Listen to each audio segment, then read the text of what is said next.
Econ Thorne sat in his private study, staring at his phone screen where a notification from yet another payday loan app glowed. Final reminder. Immediate payment required. Amount due, $127,000. Days past due, 14. He looked at the screen, hissed a curse, and let out a heavy, ragged breath. That was the fourth notification in the last hour. His total debt had spiraled past $500,000, and that was not even counting the high-stakes bets he had placed the previous night, desperately hoping to break even. He had lost another $80,000. Kamari knew nothing. His wife, the highly successful owner of a boutique network of luxury assisted living facilities for the black elite, had no idea what kind of abyss he had fallen into over the last 6 months. Econ had become a master of the double life. He had a separate bank card for his gambling, a burner phone for dodging debt collectors, and a relentless stream of lies about business meetings and out-of-town conferences. Kamari trusted him without question, and he used that trust as a shield. But there was something else weighing on him even more heavily. Kalani. She was a 22-year-old girl with wide, soulful eyes and a childlike faith in his promises. They had met 3 months ago at a high-end shopping center where she worked in a designer boutique. Econ had wandered in by chance, looking for an anniversary gift for Kamari. Kalani had smiled at him with such openness and sincerity that he had completely lost his head. Within a week, they were meeting in secret, and 2 weeks after that, she confessed she was in love. Econ promised her the world, a penthouse downtown, her own business. She dreamed of an Afro-chic cafe with vintage decor and, of course, a life together. "As soon as I handle things with my wife," he would say, pulling her close. Kalani believed every word. She didn't know that Kamari was the one with the money, the thriving business, and the massive investment portfolio. She didn't know that Econ had married Kamari 7 years ago, specifically for that. For the wealth, the status, and the ability to live a life of leisure. He had targeted her 7 years ago when he was broke after his own tech startup had crashed and burned. Kamari had taken him as he was, helped him get back on his feet, and given him everything. He had repaid her with betrayal. But now, betrayal wasn't enough. Econ needed money, and he needed it fast. The collectors had started calling his office number, which they had somehow tracked down. It was only a matter of time before Kamari found out. And divorce? Divorce meant ruin. According to the ironclad prenuptial agreement her lawyers had insisted on before the wedding, Econ would get nothing. Absolutely nothing. The entire business, the real estate, the accounts, everything was held in Kamari's name from before the marriage. She wasn't going to share, and Econ had known that from the start. But he also knew something else. 2 weeks ago, while going through documents in their home safe, he had stumbled upon Kamari's will. She had drafted it a year ago after her mother passed away, likely reflecting on her own mortality. Econ had read it in secret while she was at work. He had frozen in shock. The sole heir to her entire estate in the event of her death was him, Econ Thorne. No other relatives, no charities, just him. The idea had come to him then, cold and dark like a midnight wind. If Kamari died, he would get it all. The debts would vanish in a single day. Kalani would get her penthouse and her cafe. He would be free. A new life without the past, without the mistakes, without the fear of being exposed. Econ spent a week researching. The internet is full of information if you know where to look. He read about toxins, about symptoms, about how different substances affected the body. He needed something fast, but not instant, something that could be written off as a heart attack or anaphylactic shock. Eventually, he settled on a compound he managed to acquire through a shady contact under the guise of pest control for a rural property. Colorless, nearly tasteless, and soluble in liquid. It would take effect within an hour, causing a gradual decline that looked like a severe allergy or acute food poisoning. Tonight, he had made his move. Akon had invited Kamari to a prestigious restaurant on the waterfront, her favorite spot where they celebrated their milestones. She was thrilled by the invitation. In recent months, they had rarely seen each other, both consumed by work.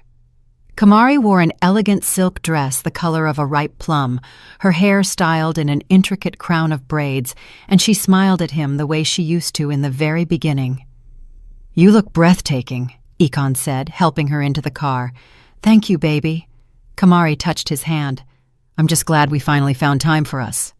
The restaurant was the height of luxury. Hand-blown glass chandeliers cast soft light over ivory marble floors, and massive gilded columns supported high ceilings adorned with modern black art. The tables were draped in crisp white linen, sparkling with genuine silver cutlery.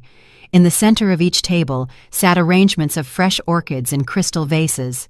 Smooth jazz flowed from hidden speakers, creating an atmosphere of intimacy and sophistication. A waiter in a flawless black suit brought them a starter of jumbo tiger prawns, garnished with edible flower petals and drizzled with cold-pressed truffle oil. The prawns were large, almost translucent, with a delicate texture.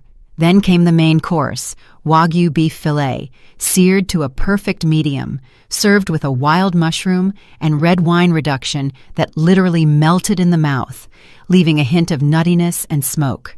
Beside it sat a whole roasted branzino, seasoned with rosemary and thin lemon slices, on a bed of grilled vegetables, zucchini, eggplant, and sweet peppers. To accompany the meal, the sommelier suggested a bold French red from the 2015 vintage, a Bordeaux with a rich bouquet of blackcurrant and vanilla. Every detail of the service, every movement of the staff, spoke of a place where a dinner for two cost as much as a monthly salary for an average person. Akon had chosen this place for a reason. Here, Kamari felt relaxed, happy, and unsuspecting.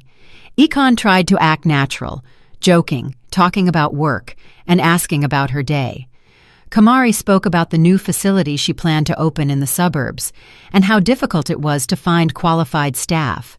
She was engrossed in the conversation, and Akon waited for his moment. When Kamari excused herself to the powder room, he quickly pulled a small glass vial from his inner jacket pocket. His adrenaline was spiking, but he didn't back down. He glanced around. The waiters were busy with other tables. Akon emptied the contents of the vial into Kamari's glass of red wine, gave it a slight swirl to mix the liquid, and slipped the empty container back into his pocket. He simply waited for his wife to return, forcing himself to stay calm. Kamari returned a minute later, sat down, and raised her glass. "To us, Akon. To always being together." Akon clinked his glass against hers, careful not to meet her eyes. "To us."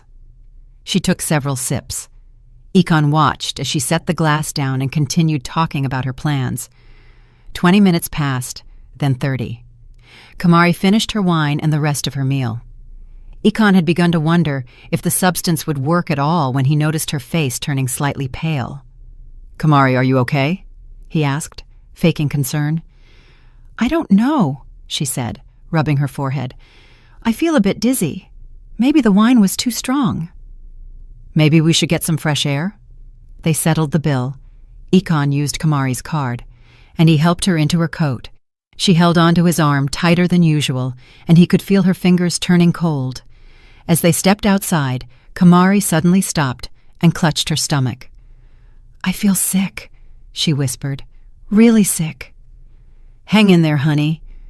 Akon put his arm around her, guiding her to the car. "I'll get you to the hospital right now. Everything will be fine." He helped her into the passenger seat and buckled her in. Kamari leaned back, her breathing fast and shallow. Beads of sweat broke out on her forehead. Akon started the engine and pulled out onto the road, ostensibly heading toward the nearest ER, but 10 minutes later he turned off the main highway onto a gravel road leading into a dense wooded area outside the city limits. "Akon, where are we going? This isn't the way to the hospital." Her voice was weak, barely a whisper. "I know," he replied coldly. Akon stopped the car deep in the woods, where the trees closed in over the road like a dark tunnel. He turned off the headlights and looked at his wife. Kamari stared at him with wide eyes, filled with pain and confusion.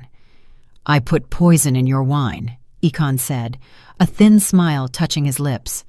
"You have maybe 30 minutes left, maybe less. Get out of the car." "What?" Kamari tried to reach for him, but her hands wouldn't obey. You're joking, Ekon? This isn't funny." "I'm not joking." He unbuckled her seatbelt, got out, and opened her door. "Get out! Now!" "But why?" Tears tracked down her cheeks. "I love you. I gave you everything." "That's exactly why." Ekon grabbed her arm and roughly pulled her out of the car. Kamari collapsed onto her knees on the damp earth, gasping for air. "You gave me everything except the right to control it. Your prenups, your lawyers, your constant control. I'm tired of being an accessory to your successful life." He stood over her, looking down with the contempt he had hidden so carefully for so long. "For 7 years I endured it. 7 years of listening to you talk about your successes, your projects, how great you are. And what was I? The husband of a successful businesswoman. An addition. A piece of jewelry at your corporate events. Meet my Ekon, you'd say, like you were introducing a pet." Kamari tried to speak, but he cut her off. "You think I didn't know your friends were laughing behind my back? That they called me a gold digger, a trophy husband? I heard it all, Kamari. Every word, every mocking look, and you did nothing to stop it because you didn't care about my dignity. All that mattered was that your business thrived, right?" He crouched down, looking her in the eye. "And you know what the funniest part is? I never loved you. Not for a single day. You were just a convenient option. A wealthy, lonely woman who fell for pretty words. I thought eventually I'd get access to the money, but you were smarter than that. Or your lawyer was. That damn prenup? You always tried to control me, but I found the loophole. The will. You signed your own death warrant, honey." Ekon stood up and brushed off his slacks. "Kalani is young, beautiful, and most importantly, she looks at me with adoration. She doesn't try to control me or set rules. With your money, we'll finally live for real. And you're just a mistake that needs to be corrected." He nudged her with his foot, and Kamari fell back onto the ground. "Stay here and think about how you lived your life wrong. You have 30 minutes, maybe less. Goodbye, Kamari. I can't say it was a pleasure." He slammed the door. Kamari tried to stand, but her legs gave out. She slumped onto the grass by the roadside, clutching her chest. The pain was becoming unbearable. "Ekon, please!" Her voice was nothing but a rasp. "Don't leave me here. I'll die." "That's the plan, sweetheart." He started the engine. "Goodbye." Ekon turned the car around and drove away without looking back. In the rear-view mirror, he caught a glimpse of Kamari's figure hunched over on the shoulder. Then the trees hid her from view. He turned up the music to drown out the voice of his conscience, which was still trying to break through his cold resolve. 15 minutes later, Ekon was driving through the city streets, heading home. His phone vibrated, a message from Kalani. "When can I see you? I miss you." He smiled and typed back. "It'll all be settled soon. We're starting our new life, I promise." Kalani sent back a heart emoji. She didn't understand what was happening, but she was happy, naively believing in his words. Ekon imagined how in a few days he would report his wife missing, how he would play the grieving widower when they found her, how he would inherit everything and finally pay off his debts. Kalani would get her penthouse, her cafe. They would be together, and no one would ever know the truth. Kamari would just be a memory of the past, a problem he had finally solved. Ekon parked the car at the house, went up to the apartment, and poured himself a glass of bourbon. His hands were no longer shaking. His conscience was silent. He had done what he had to do. Now, he just had to wait. He pulled out his phone and sent Kalani another message. "Get ready for big changes, my love. Very soon you'll have everything you ever dreamed of." The girl replied almost instantly. "Are you serious? I'm so happy. I love you." Ekon chuckled. She believed the fairy tale he had spun for her. She believed he was an honest man stuck in an unhappy marriage. She believed his wife didn't understand him or value him. Kalani didn't ask too many questions, content with promises and occasional meetings in a rented apartment on the edge of the city. Her mother, Sandra, was more skeptical of Akon.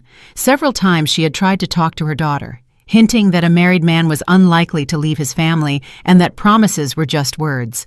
But Kalani brushed off the warnings, saying her mom didn't understand, that Akon was special, that he really loved her. Sandra would just sigh and fall silent, knowing her daughter was blinded by her feelings.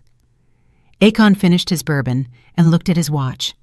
40 minutes had passed since he left Kamari in the woods. If the compound worked the way it was supposed to, she was already dead or close to it. In any case, help wouldn't arrive in time. The distance to the main road was too great. She was lying in the woods, likely unconscious. And that road was deserted, especially late at night. No one drove past. By the time someone found her, it would be too late. He lay down on the sofa, closed his eyes, and tried to relax. The plan had worked. Now he just had to wait for morning and then put on the performance. Call the police, report his wife missing, tell them she felt sick after dinner. He was driving her to the hospital, but she asked him to stop by the side of the road, got out to get some air, and disappeared into the brush. He searched for her, called for her, but couldn't find her. Akon replayed the story in his head several times, sharpening the details. Everything had to look believable. Tomorrow, a new life would begin. A life without debt, without fear, without Kamari. A life where he was finally the master of his own fate. Kamari lay on the damp grass by the side of the gravel road, feeling life slowly draining from her body. The pain in her abdomen was excruciating. Every breath was a struggle. Her arms and legs wouldn't move. She tried to call for help, but her voice was a faint croak that was immediately swallowed by the silence of the night. Tears flowed down her cheeks, mixing with the dirt on her face. Akon, her husband, the man she had trusted for 7 years, the man she had loved despite all his flaws. He had poisoned her in cold blood, calculatedly, with a smile on his lips, and thrown her away in the woods like a piece of trash. Kamari closed her eyes, trying to gather what was left of her strength. She didn't want to die, not here, not like this, but her body refused to cooperate. She tried to sit up, pushing off the ground with her hands, but she immediately collapsed back down. Her breathing was becoming shallower. Her thoughts were muddled. A deep chill was taking over her body. She resigned herself, closed her eyes, and prepared for the end. But suddenly, through the veil of pain and numbness, she heard the sound of an approaching vehicle. The engine hummed smoothly and quietly, clearly a high-end car. How had a car ended up on this back road? Kamari used the last of her strength to lift her hand, trying to attract attention. Her hand shook, barely rising above the ground, but she tried with everything she had. A black SUV slowed down, drove a few more yards, and stopped. Kamari heard a door slam, then quick footsteps approaching her. A man's voice, startled and sharp, rang out. "Lord, what happened here? Ma'am, are you alive?" Kamari tried to answer, but could only manage a groan. She opened her eyes and saw the face of a man in his early 40s leaning over her. The features were familiar, very familiar. She tried to focus her gaze and suddenly recognized him. Kenji Sterling, her business rival, owner of a network of private clinics and medical centers. For the past 2 years, he had been trying to enter the assisted living market. They had met at professional conferences, discussed potential collaborations a few times, but nothing had ever materialized. Kamari had always considered him a man of integrity, even if he was a tough competitor. "Kamari?" Kenji recognized her and knelt beside her. "Kamari Thorne, what's going on? What happened?" "Poisoned," was all she could force out. She tried to speak again, but only a rasp came from her throat. Kenji gently supported her head, listened to her breathing, and checked her pulse. His face grew grim. "You need emergency medical help. I'm taking you to the clinic right now." He lifted her in his arms. Kamari felt light, almost weightless in his embrace as he carried her quickly to the car. He sat her in the back, covered her with his blazer, buckled the belt, then got behind the wheel and sped off. "Hold on, Kamari. We'll be at my clinic in 20 minutes. They'll help you there." Kamari nodded, though the movement triggered a new wave of pain. She closed her eyes, trying to focus on breathing. Every breath was a small victory. Kenji drove fast but carefully, slowing down on turns to avoid causing her more pain. "Who did this to you?" he asked, not taking his eyes off the road. "Do you remember?" Kamari opened her eyes and whispered one word. "Husband." Kenji's jaw tightened as he looked back at the road. "Understood. Don't say anything else. Right now, we just need to save your life." He pulled out his phone, dialed a number, and put it on speaker. "Ma, it's me. I need your help immediately. I'm coming to the clinic. Poisoning. The patient is in critical condition. Get everything ready for toxicology and anti-venom therapy. I'll be there in 15 minutes. "Understood, son," a calm female voice replied. "I'm waiting." Aurelia Sterling, Kenji's mother. Kamari had heard of her, a renowned toxicologist who had worked in medicine for over 40 years. If anyone could help her, it was Aurelia. The SUV flew through the night city, blowing through yellow lights, overtaking the few cars on the road. Kenji glanced in the rearview mirror periodically, checking on Kamari. She was holding on, though her strength was fading by the minute. Finally, they pulled up to a modern, low-rise building with a sign that read Sterling Medical Center. Kenji jumped out, flung open the back door, and lifted Kamari in his arms again. At the entrance, a woman in a white lab coat was already waiting, silver-haired, with sharp eyes behind thin-rimmed glasses. Aurelia Sterling. "Into toxicology," she said briefly. "Langston is already prepping the IVs." They went down the hall into a small treatment room equipped with a gurney, medical monitors, and a tray of instruments. A tall man in a lab coat, Dr. Langston Pierce, the clinic director, was setting up the IV system. Kenji gently laid Kamari on the gurney. Aurelia immediately went to work, checking blood pressure, temperature, pupils, and listening to her heart and lungs. "Classic signs of neurotoxin poisoning," she said. "We need an immediate blood panel and gastric lavage. Kenji, help me." The next half hour was a blur of nightmare for Kamari. She drifted in and out of consciousness. She felt the needle prick her arm, the cool rush of medicine through her veins, and the agonizing nausea of the stomach pump. Aurelia worked with precision, barking orders to Langston and Kenji. No one asked unnecessary questions.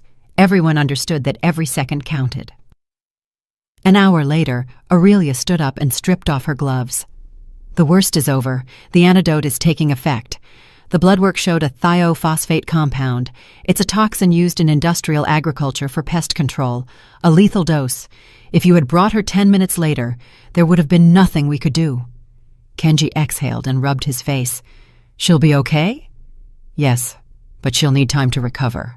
At least a week of intensive therapy and total isolation. No visitors, no calls, especially from her husband. He can't know she's here." Kenji looked at Kamari, who lay with her eyes closed, hooked up to the monitors. "I'll handle that." Dr. Pierce nodded. "We won't enter her into the patient database. Officially, she isn't here. I'll take full responsibility." Aurelia sat beside Kamari and took her hand. "Can you hear me, baby? You're safe. We saved you. Now you just need to rest and regain your strength." Kamari weakly squeezed her fingers in response. Tears flowed again, but this time they were tears of relief, not fear. Kenji walked into the hallway, pulled out his phone, and called his assistant. "Igor, I need information. Econ Thorne, Kamari Thorne's husband. Everything you can find, financial status, connections, movements over the last week. Dig deep and stay quiet. No one can know we're looking into this man." "Copy that, boss. How much time do I have?" "By tomorrow evening. It's urgent." Kenji hung up and went back into the room. Kamari was sleeping. Her breathing was steady, though her face was still pale. "She's strong," Aurelia said softly. "She'll make it. Ma, I'm going to take her to my house once she can move. I have the guest suite. She'll be safe there." "Good. but not for at least 3 days. She needs constant monitoring. Kenji nodded. He looked at the sleeping Kamari and wondered what kind of monster could do this to his own wife. He knew Kamari as a brilliant, honorable businesswoman who had built her empire from the ground up. They were competitors, but they had always respected each other, and now she had almost died at the hands of the man she trusted most. And Ikon? He's probably sitting at home right now celebrating his victory, thinking everything went smooth, that his wife is dead, and he'll soon have the inheritance. This bastard made a mistake, Kenji whispered. We're going to bring him down. I promise. Meanwhile, Ikon was indeed sitting at home, finishing his second glass of bourbon. His phone vibrated. Another message from Kalani. Can't wait for us to be together. You're my hero. He chuckled and wrote back, just a little longer, beautiful. Very soon, everything changes. Get ready for our new life. Kalani sent a flurry of hearts and kisses. Ekon lay back on the sofa and closed his eyes. The plan had worked perfectly. No witnesses, no evidence. The compound would dissipate in the body without a trace, if anyone even thought to look. They'd likely assume a heart attack or a severe allergic reaction. In a couple of days, he would find his wife's body in the woods, play the grieving husband, receive condolences, and then get his long-awaited freedom and money. He had no idea that Kamari was alive, that she was in safe hands, and that he would soon have to answer for everything he had done. Kamari opened her eyes and didn't immediately realize where she was. A white ceiling, the smell of antiseptic, the steady beep of medical equipment. She tried to move and felt the pull of the IV in her arm. Memory rushed back with a sharp, painful blow. The restaurant, Icon, the poison, the woods, the black SUV. Don't move too quickly, a calm voice said. Aurelia Sterling was sitting in a chair by the window with a medical chart in her hands. You're still weak? It's been 2 days since the poisoning. 2 days? Kamari struggled to prop herself up on her elbows. I'm alive. Alive, and you're going to stay that way. The toxin is out of your system, but your body needs time to recover. The door opened, and Kenji walked in with a tray, a cup of tea and a bowl of light soup. Good morning, he said, setting the tray on the bedside table. How are you feeling? Like someone tried to kill me. Kamari tried to smile, but her lips trembled. Thank you. If it wasn't for you... Don't. Kenji sat in the chair next to the bed. I just happened to be in the right place at the right time, but now we need to talk. Are you ready? Kamari nodded. Aurelia helped her sit up more comfortably, propping pillows behind her back. Tell us everything from the beginning, Kenji asked. I need to understand what happened. Kamari took a deep breath and began to tell the story. How Ikon invited her to dinner, how she felt sick, how he supposedly took her to the hospital but turned into the woods instead, how he confessed to poisoning her and dumped her out of the car to die. Her voice shook and tears fell, but she told it all. He said he was tired of being an accessory to my life, she finished. That I gave him everything except the right to control it. I didn't realize he hated me that much. Kenji listened in silence, his expression growing darker. When Kamari went quiet, he pulled out his phone and showed her a photo of a young woman with dark hair and large eyes. Do you know this woman? Kamari stared at the screen and shook her head. Never seen her. Who is she? Kalani. 22 years old. Works in a boutique at the mall. And according to the info my guy found, she's been your husband's mistress for the last 3 months. Kamari froze.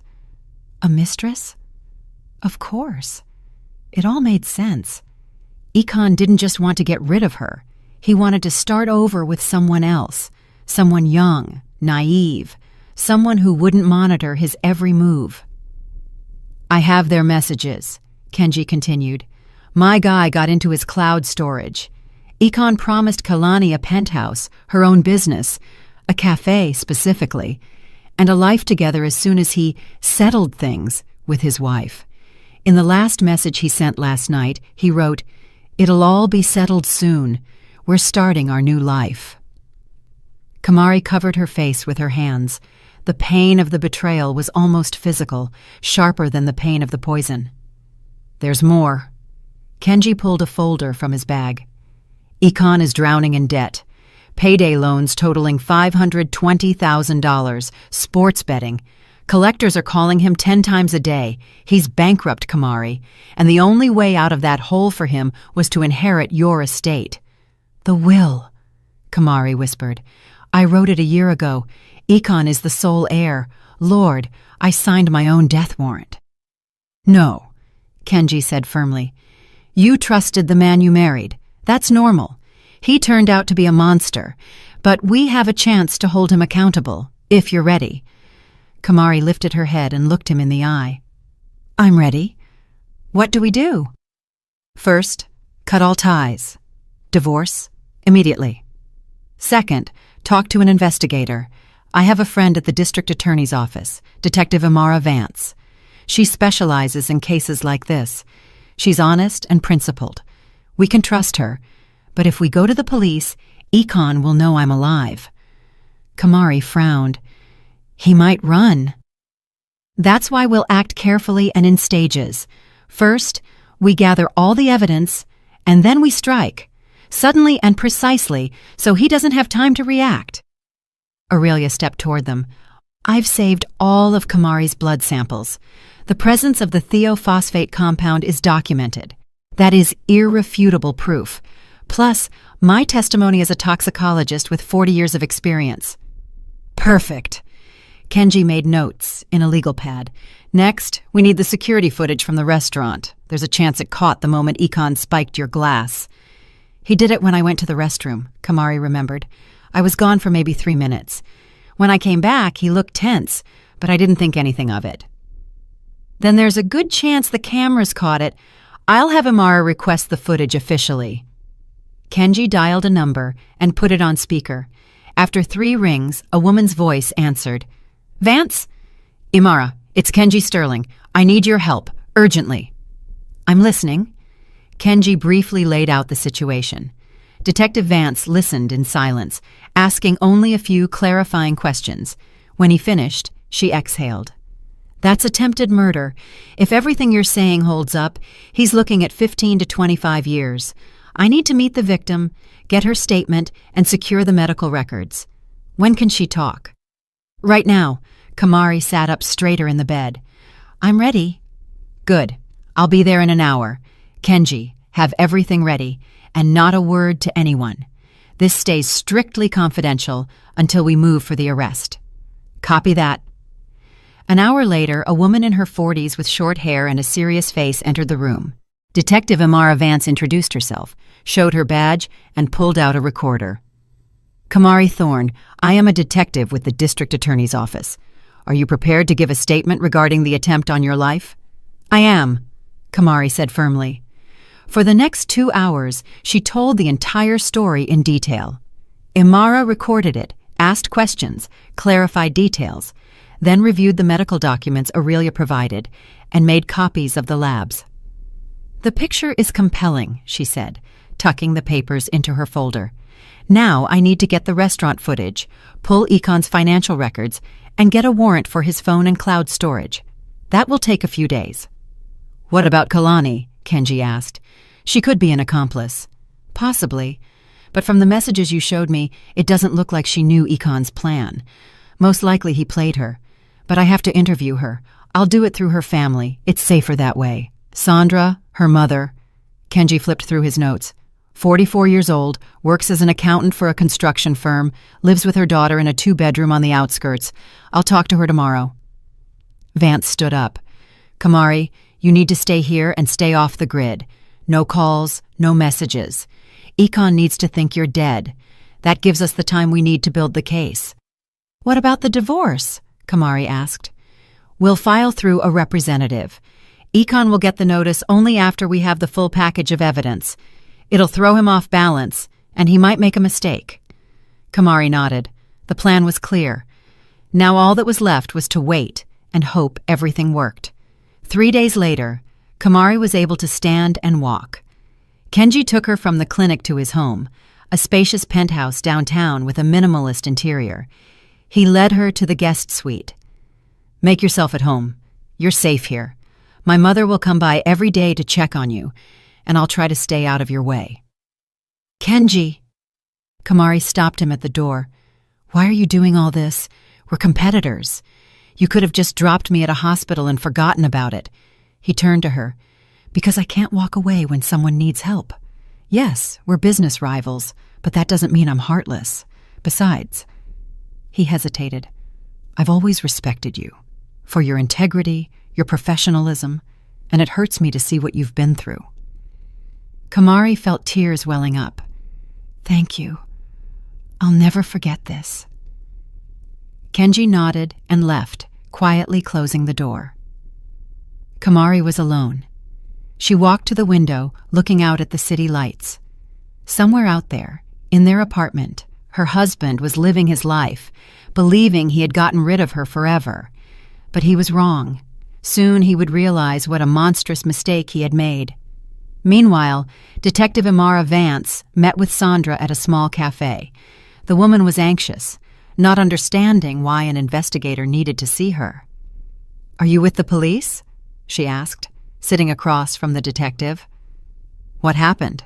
Is my Kalani in trouble?" "I'm with the DA's office." "Your daughter isn't in trouble," Imara replied calmly, showing her badge. "But she might be a witness in a criminal case. I need to ask you some questions about Econ Thorne." Sandra turned pale. "I knew there was something wrong with that man. I told Kalani, but she wouldn't listen. Fell in love like a fool. He's promising her the world, but he's married. I've checked what he's promising. A penthouse, a business. He says he's getting a divorce and they'll be together. Kalani believes him, but I see he's lying. Men like that always lie." Imara pulled out a photo of Kamari. "Do you know this woman?" Sandra shook her head. "Never seen her." "This is Ikon's wife.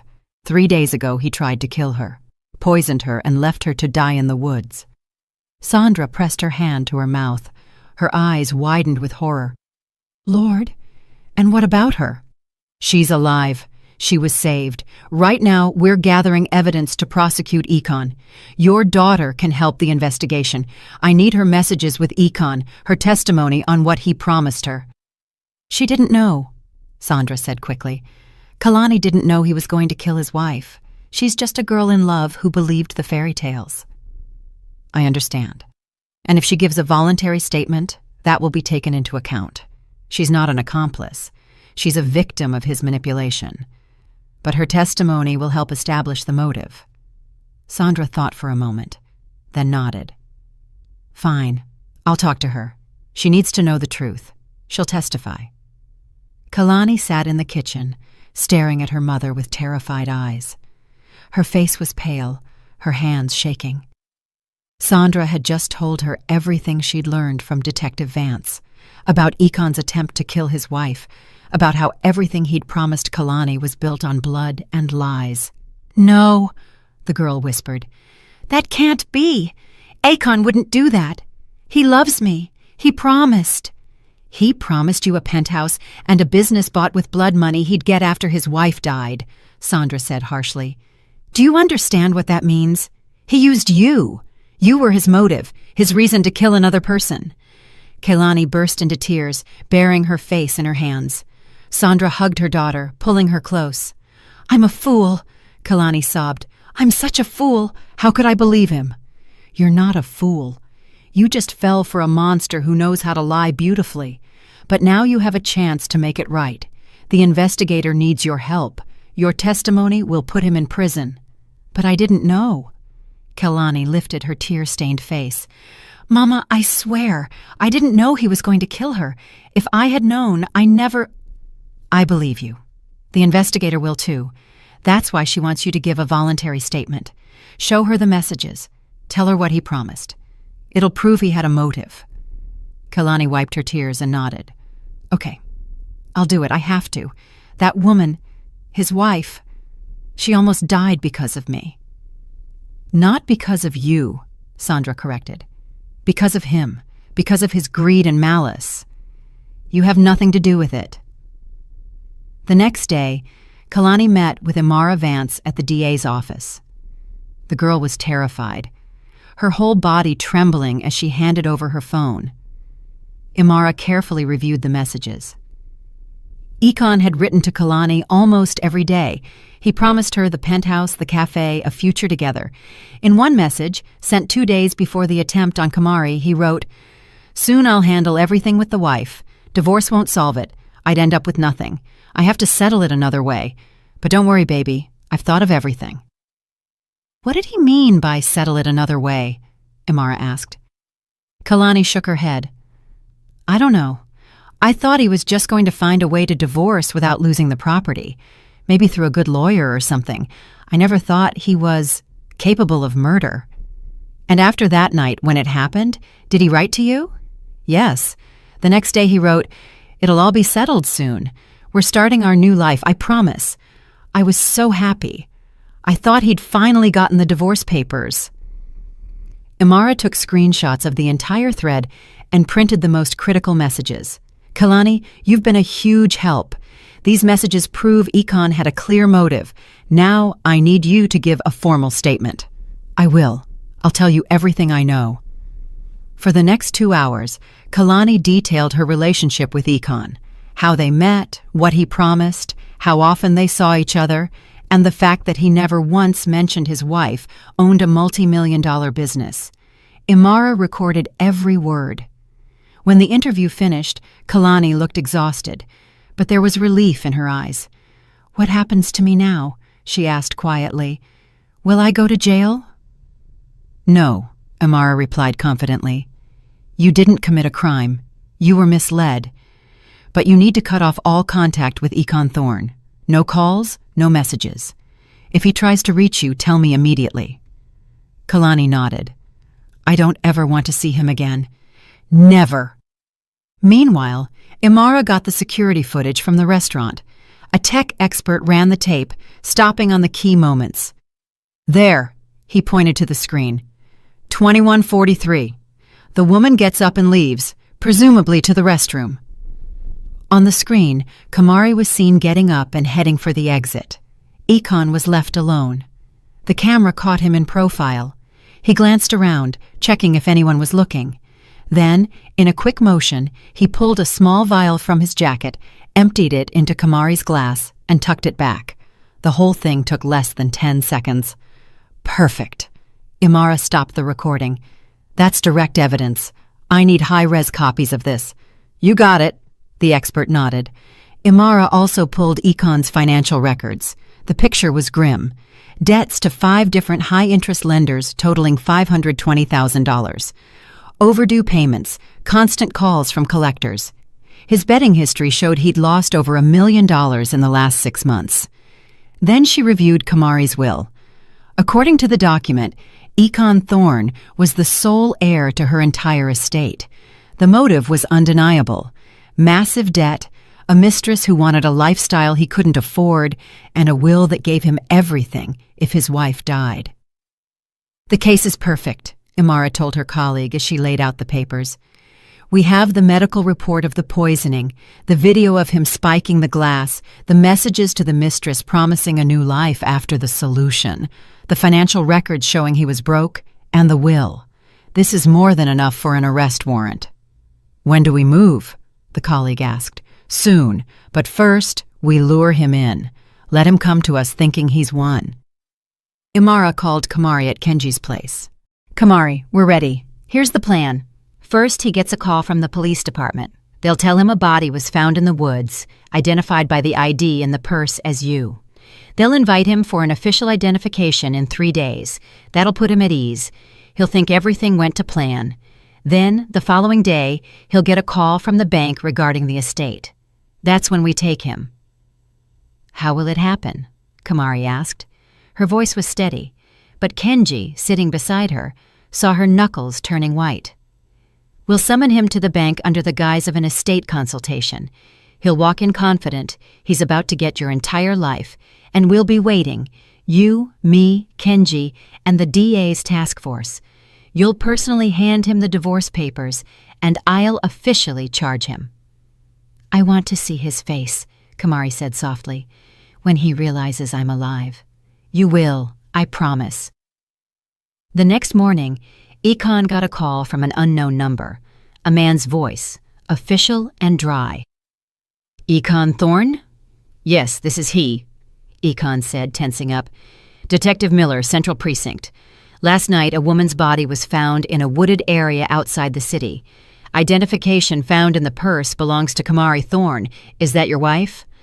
Akon froze. His heart dropped, then started racing. He swallowed before answering. "Yes, that's my wife. Lord, I've been looking for her for 3 days. She disappeared after dinner at a restaurant. She felt sick. I was trying to get her to a hospital, but she asked me to stop, got out for air, and didn't come back. I called, I searched." "I understand. Our condolences for your loss. We'll need you to come in for official identification. Can you be here Friday at 11 a.m.? "Yes, of course I'll be there, but what happened? How did she—" "Preliminary cause of death will be determined after the autopsy. We'll discuss the details when you arrive." Econ hung up and sank onto the sofa. A wave of relief washed over him. It worked. They found her. The police didn't suspect a thing. They thought it was a tragic accident. A couple more days, the ID, the funeral, and he'd have the money. Everything was going perfectly. He immediately texted Kalani. "Baby, tragedy has struck. Kamari is gone. They found her body. I'm devastated, but I know now we can finally be together. Just a little longer." Kalani replied a minute later. "How awful. I'm so sorry. Stay strong." "Thank you, love. I have to handle the formalities. Soon we'll be together. I promise." The next day, Thursday, Econ got another call. This time it was a woman's voice, professional and polite. "Econ Thorne?" "Yes." "Capital Bank, Private Wealth Management. We've been notified of the passing of your wife, Kamari Thorne. Please accept our deepest condolences. We hold her will on file, and according to the document, you are the sole heir to her estate. Could you come in today at 3 p.m. for a preliminary consultation?" Econ felt his heart soar. This was it, the inheritance. Everything was his. "Yes, of course. I'll be there. Which office?" "Conference room 7, 3rd floor. We'll be waiting." Econ hung up and laughed out loud. Finally. The debts would be gone. Kalani would get her penthouse and her cafe. The new life was starting right now. He showered, put on his best suit, shaved, and looked at himself in the mirror. His face looked a bit haggard, but he could play that off as grief. He rehearsed a mournful expression, took a few deep sighs. He had to look convincing. At 2:45, he walked into the bank. Marble floors, high ceilings, security at the entrance. A prestigious place. He took the elevator to the 3rd floor, found room 7, adjusted his tie, took a deep breath, and knocked. "Come in," a woman's voice called. Econ opened the door, stepped inside, and stopped dead. Sitting at the long mahogany table was Kamari. Alive, pale, thinner, but absolutely alive. Her eyes were fixed on him, cold and hard. Beside her sat a man in his 40s with a watchful gaze, Kenji Sterling, though Econ didn't know him. And by the window stood a woman in a sharp suit with a badge in her hand. Econ turned so pale his skin looked gray. He backed toward the door, but it swung open behind him, and 2 uniformed officers from the DA's task force blocked the exit. "What? What is this?" Econ rasped, staring at Kamari. You're alive? How?" "Econ Thorne." The woman by the window stepped forward, showing her badge. "Detective Imara Vance, District Attorney's Office. You are under arrest for attempted murder. You have the right to an attorney. Anything you say can and will be used against you in a court of law." Econ swayed. His legs were giving out. He grabbed the back of a chair. "No. This is a mistake. I don't understand." Kamari stood up. She held a folder, walked over to Econ, and handed him the papers. "This is a petition for divorce." Her voice was steady, ice cold. "Grounds. Attempt on my life. systematic fraud, and infidelity. The divorce will be granted as a summary judgment. Under the prenuptial agreement, you get nothing. Absolutely nothing. Ekon looked at the documents, unable to read a single line. The letters blurred before his eyes. "Kamari, listen." He stepped toward her, reaching out, but the officers were instantly there, pinning his arms. "This is a misunderstanding. I didn't want to. I was desperate. I have debts. I didn't know what I was doing." "You knew exactly what you were doing," Kamari snapped. Her eyes flashed. "You researched toxins for a week. You bought the compound through a contact. You spiked my wine at the restaurant. We have the security footage. You drove me to the woods and left me to die, telling me I had 30 minutes left. It was all planned, calculated, cold-blooded. And then you were texting your mistress that you'd be starting a new life soon." Ekon opened his mouth but found no words. The evidence. They had the evidence. Everything had collapsed. His entire plan was dust. "We have the medical report of the thiophosphate poisoning," Imara Vance continued, stepping closer. "Blood samples taken the night of the attempt. The video from the restaurant. Your messages to Kalani promising her everything after you handled your wife. Your financial records showing $500,000 in debt and the will naming you as the heir. Motive, method, evidence. It's all there." Ekon lowered his head. His shoulders slumped. He knew he had lost. Completely, finally, irrevocably. "Kamari, I'm sorry," he whispered. "I don't know what came over me. The debt, the desperation. I love you, really." "No." Kamari shook her head. "You never loved me. You confessed that in the woods. You said I was just a convenient option, a wealthy woman who fell for your lies. Remember, Ekon?" Ekon cringed. Yes, he had said that. He'd said it when he was sure she would die and no one would ever know. "You underestimated me, Ekon." Kamari stepped closer, looking him right in the eye. "You thought I was weak, that I was easy to get rid of. But I survived. I was saved. And now you're going to pay for everything you did." The officers clicked the handcuffs shut. The cold metal bit into his wrists. They began to lead him out. Where are you taking me?" he asked in a hoarse voice. "To central booking," Imara replied. "Until trial. And after you're convicted, and I'm certain you will be, to a state penitentiary for 15 to 25 years. They led Ekon out of the room. He looked back one last time, trying to catch Kamari's eye, but she was standing with her back to him, staring out the window. For her, Ekon Thorne no longer existed. He had died that night in the woods when he showed his true face. When the door closed behind him, Kamari let out a long breath. Her legs buckled, and she sank into a chair. Kenji was there instantly, his hand on her shoulder. "It's over," he said softly. "You did it. You're incredibly strong." Kamari nodded. Tears fell down her cheeks, but they were tears of relief, of liberation. The weight she had been carrying for weeks finally fell away. "Yes," she whispered. "It's over. I'm free." The investigation and the subsequent trial lasted 3 months. Ekon Thorne tried to deny the charges, hiring a lawyer who attempted to argue it was an accident or a misunderstanding, but the evidence was irrefutable. Aurelia Sterling's medical testimony regarding the poisoning, the restaurant footage, the messages to Kalani, the financial records proving his desperate state and motive, it all formed the basis for a conviction. Kamari attended every hearing. She sat in the courtroom, calm and composed, listening to the testimony of witnesses, experts, and Ekon himself. Sometimes she caught her ex-husband's eye, seeing anger, then fear, then pathetic regret. But she didn't care. That man no longer had any power over her. Kalani also testified. The girl walked into court pale, her eyes red from crying. She spoke about her relationship with Ekon, his promises, and how he had manipulated her feelings. After her testimony, she approached Kamari in the hallway. "I am so sorry," Kalani whispered, looking down.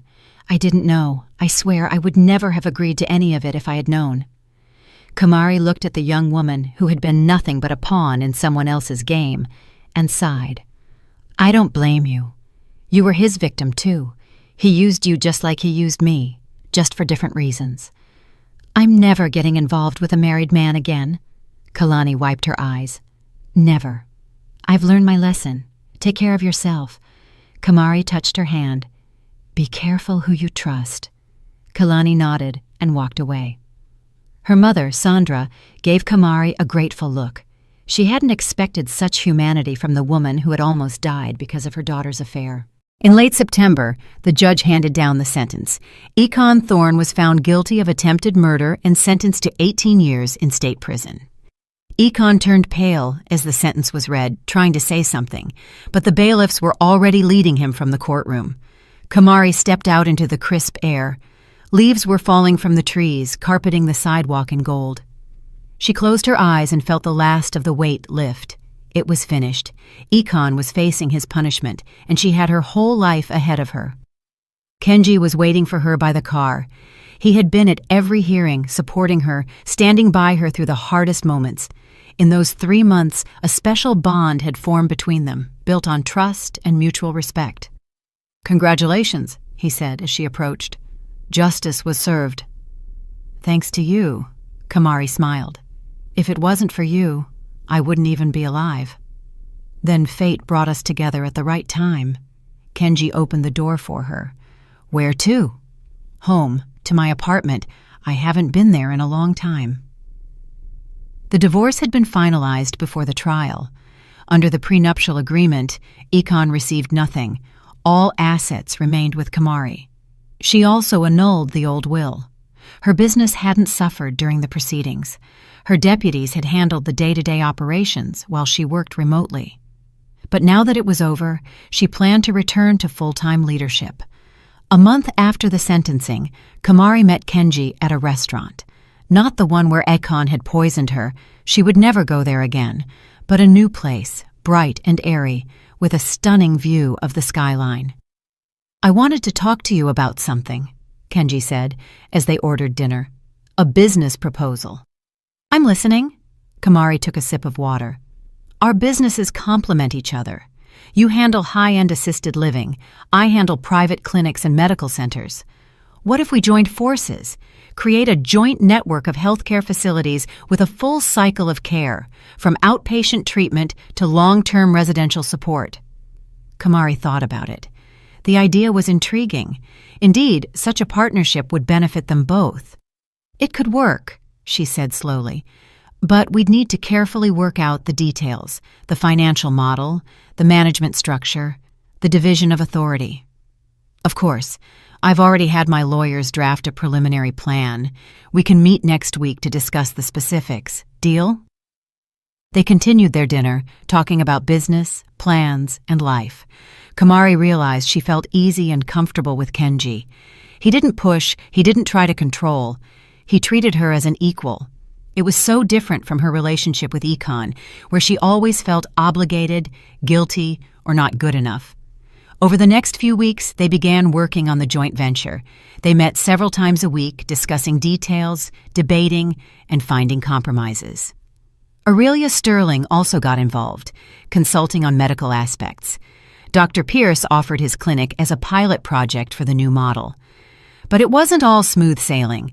In November, just as Kamari and Kenji were signing the merger agreement, an unexpected problem arose.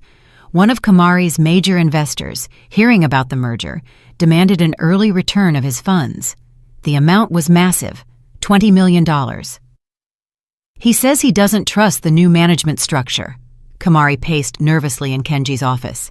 "He wants the money within a month or he's threatening to sue." "Who is the investor?" Kenji frowned. "Arthur Kamau. He invested in my business 3 years ago. Formally, he has the right to demand a buyout upon a change in ownership structure. Kamau..." Kenji thought for a moment. "I've heard of him. Tough businessman, but fair. Maybe I can talk to him." The meeting with Kamau took place 2 days later. Kenji proposed that he become a co-investor in the newly merged company under even more favorable terms. Kamau listened, reviewed the business plan, and asked several sharp questions.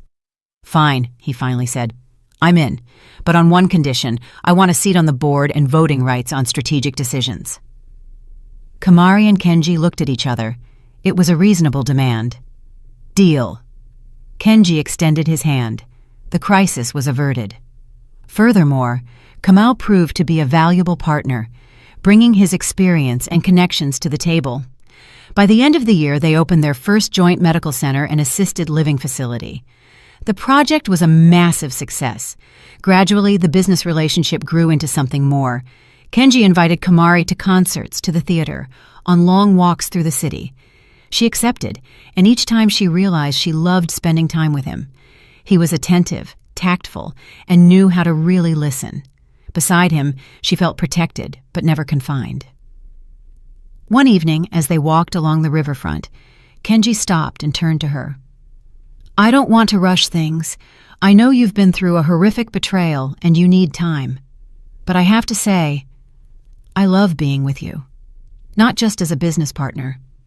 I like you as a man likes a woman." Kamari looked at him. Her heart beat faster. She felt the pull too, but she had been afraid to admit it even to herself. The wounds were still so fresh. "I love being with you too," she said softly. "But I'm scared. Scared of making another mistake, of trusting the wrong person again." "I understand. I'm willing to wait as long as it takes. No pressure, no demands. Just know that I'm here, and I'm not going anywhere." They continued walking, and Kamari felt something warm blossom inside her. Maybe she really did deserve a second chance at happiness. A year passed. The joint business was thriving. They had opened 3 new centers and were planning to expand into other states. Their relationship had also grown, slowly but surely. Kamari had learned to trust again, and Kenji showed patience and care without asking for anything in return. In the spring, another problem arose. A rival firm tried to poach Kamari's key employees, offering double salaries. 3 of her facility directors had already resigned. "It's Marcus Thorne," Kamari said at an emergency meeting. "Remember him? He offered a buyout 2 years ago and I refused. Now he's retaliating. We can't afford to lose these people." Kenji reviewed the documents. "They know the entire system from the inside. I'll talk to each of them personally," Kamari decided. "I'll offer them stock options and a share of the profits. Let them feel like partners, not just employees." The strategy worked. 2 of the 3 directors stayed, receiving stock and joining the expanded management board. The 3rd left, but was quickly replaced by a bright young specialist who brought fresh ideas to the facility. Marcus Thorne lost that battle, and Kamari and Kenji tightened their internal security protocols. The following March, Kenji proposed. It happened in his apartment, where Kamari had once lived while recovering. He had cooked dinner, lit candles, and after dessert, he dropped to one knee. "Kamari, I know you've had a failed marriage. I know you're afraid of history repeating itself, but I promise you, I will respect you, support you, and love you. Not for money, not for gain, but simply because you are an incredible woman who changed my life. Will you marry me?" Kamari looked at him through tears. This man had saved her twice, first from death, then from despair. He had shown her that she could be strong and vulnerable at the same time, that she could trust without losing herself. "Yes," she whispered. "Yes, I will marry you." The wedding was held in the summer, small, with only close friends and family. Aurelia Sterling cried with joy as she hugged her new daughter-in-law. Detective Imara Vance attended too, congratulating the couple and wishing them happiness. Even Kalani sent a card with an apology and well wishes. After the wedding, they flew to Italy for a week. For the first time in years, Kamari felt truly free and happy. A year later, Kamari and Kenji had a daughter. The birth was difficult. Doctors had been concerned about Kamari's health due to the lingering effects of the poisoning, but in the end, everything went well. They named her Imani, for faith. Faith in people, faith in justice, faith that after the darkest times, light always returns. The little girl, with dark hair and her father's soulful eyes, became the symbol of their new life, built on love and trust. Kamari held her daughter and looked out the hospital window. Outside, the trees were in bloom, the sun was shining, and life was moving forward. She remembered that night in the woods, lying on the shoulder of the road, preparing to die. She remembered the black SUV stopping and Kenji saving her. Everything she had been through had led her here, to this moment of pure happiness. "Life gave me a second chance," she whispered, kissing her daughter's forehead. "I'm never letting it go." Kenji wrapped his arms around her, looking at their daughter's face. "We're together. That's what matters." Kamari had walked through hell and come back. She had lost everything and found twice as much. She had faced betrayal and found true love, and now, holding her daughter, surrounded by people who truly loved her, Kamari knew one thing. Life is unpredictable and sometimes cruel, but it is incredibly beautiful if you find the strength to keep going. Did you like the story? And which city are you listening from? Thank you so much for your sweet support. I'm looking forward to your comments on the story. On the screen, you can see 2 new life stories that I highly recommend. There's so much more on my channel. Don't forget to subscribe. See you in the next life story. With love and respect.